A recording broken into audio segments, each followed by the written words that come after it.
Representing a Boolean function.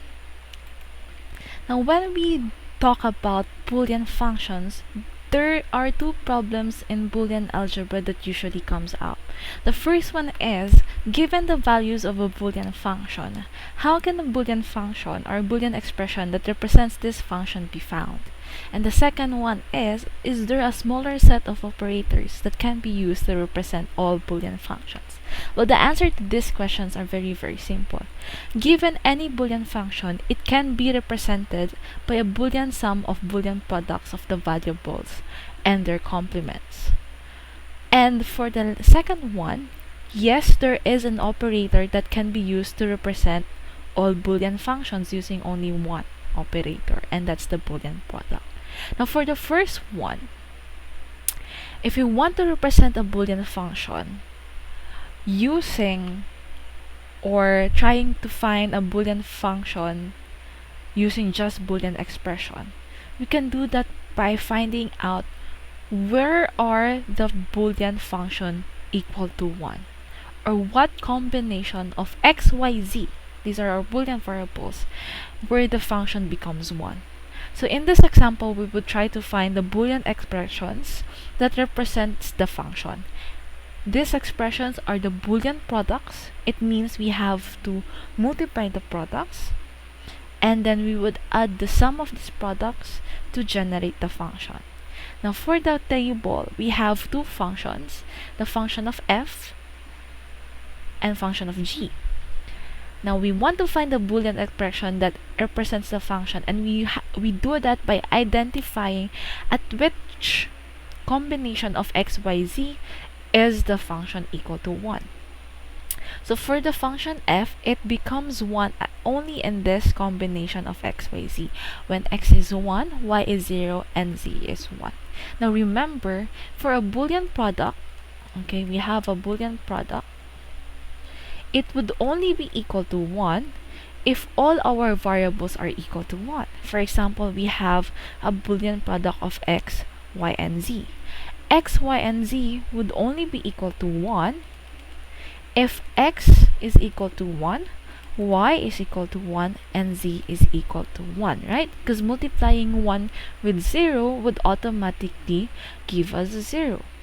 So in this case, we want all of this x, y, z and this combination be represented in such a way that it would equate to 1. So for the function of f is 1 when x is equal to 1, y is equal to 0, and z is equal to 1. Now if we're going to express this as a Boolean product, x, y, and z would be 1 times 0 times 1, and this is not equal to 1, right? Because there is a 0 that would make this product equal to 0. Any number you multiply with 0 would always be equal to 0. So in what way can we express this expression where this 1 would be equal to 1? What way are we supposed to do? In what way can we do that? Now, remember that the complement of a variable is represented by an overbar or by an apostrophe. And by complementing a variable, we mean to say that if the variable is equal to 0, then we would generate a 1 for the variable or the complement of that variable. So for this expression to be equal to 1, we have to complement y.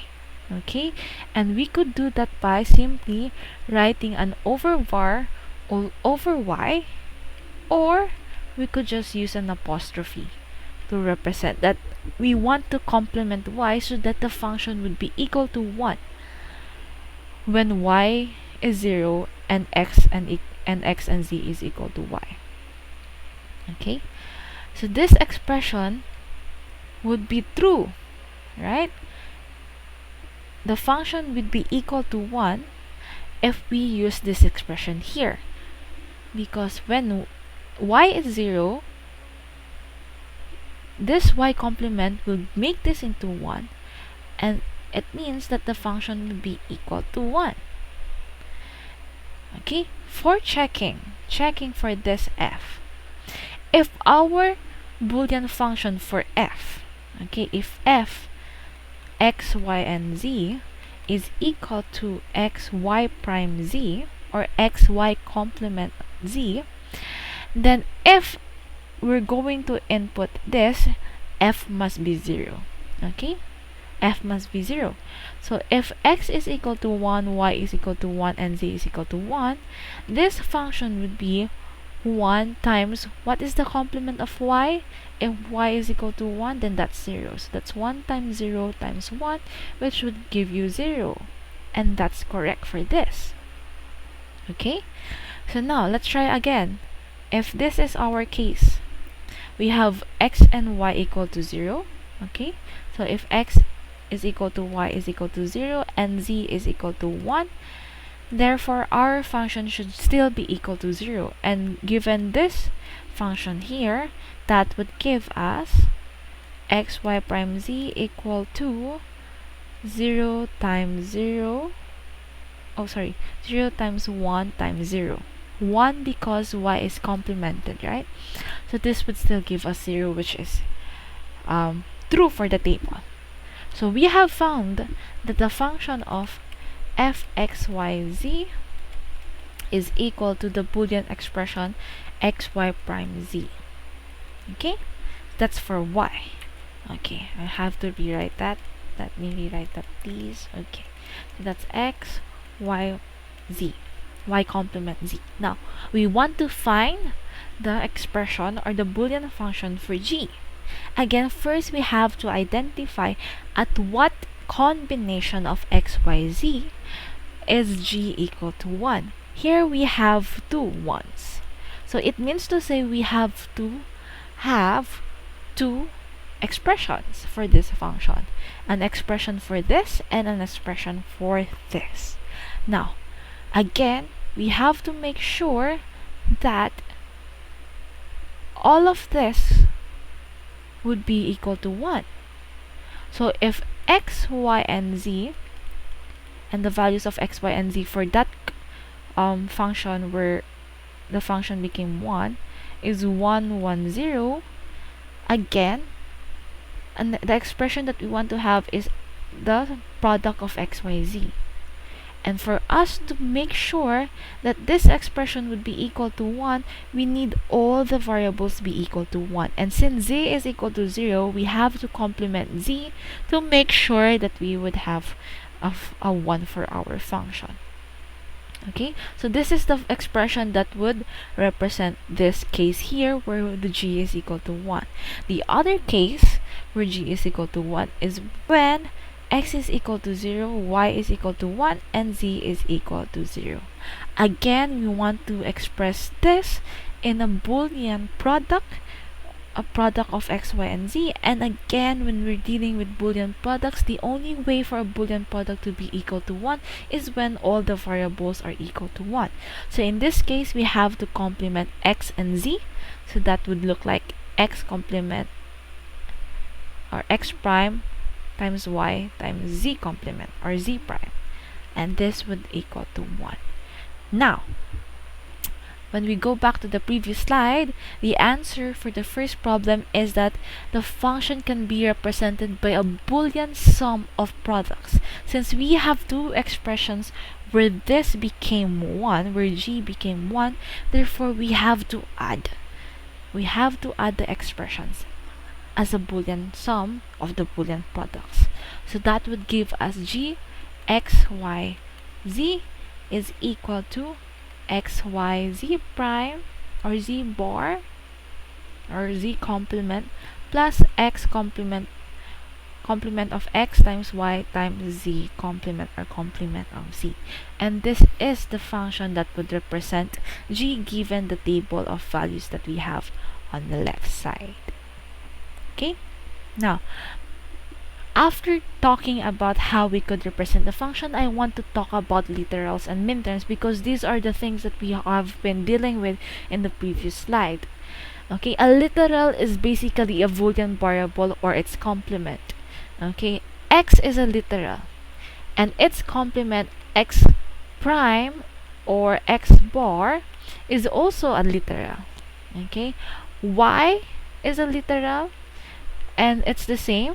Y prime or y bar or complement of y is also a literal. Now, a min term, on the other hand, is a product of Boolean variables. Like we have earlier here, these are literals, and this expression here is a min term. Okay, a Boolean product is a min term is an expression of a Boolean product. Okay. Okay. Again, we have to make sure of this note. A min term has the value of 1 for only one and only one combination, and that's when we have all our literals equal to 1. Okay, if we have one literal and this min term that is not equal to 1, then the min term would not be equal to 1 right away. Okay, for this example here, we have to find the min term that is equal to 1. If x sub 1, x sub 3 is equal to 0, and x sub 2, x sub 4, x sub 5 is equal to 1. Okay, we have to find a representation for this min term. Again, you have to remember that a min term is basically just a product, Boolean product. So if we have 5 variables of x sub 1, x sub 2, x sub 3, x sub 4, x sub 5, we are expected to have a Boolean product of these variables. So we could automatically say x sub 1, x sub 2, x sub 3, x sub 4, x sub 5. This is how our min term would look like. But we have to make sure that these min terms, for it to equal to 1, all of our min terms must be, all of the literals in this min term must be equal to 1.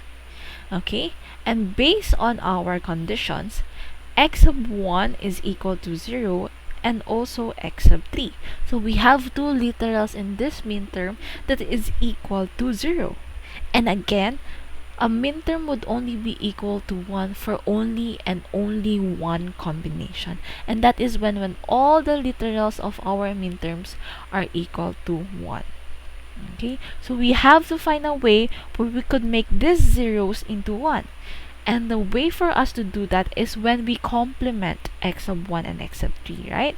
So if we complement x sub 1 and x sub 3, this would make this 0 equal to 1, and we are assured that we would have a 1 for our min term. So the answer for this example is x sub 1 complement times x sub 2 times the complement of x sub 3, x sub 4, and x sub 5. Okay, and this would assure us that this would be equal to 1 given the initial values of our literal.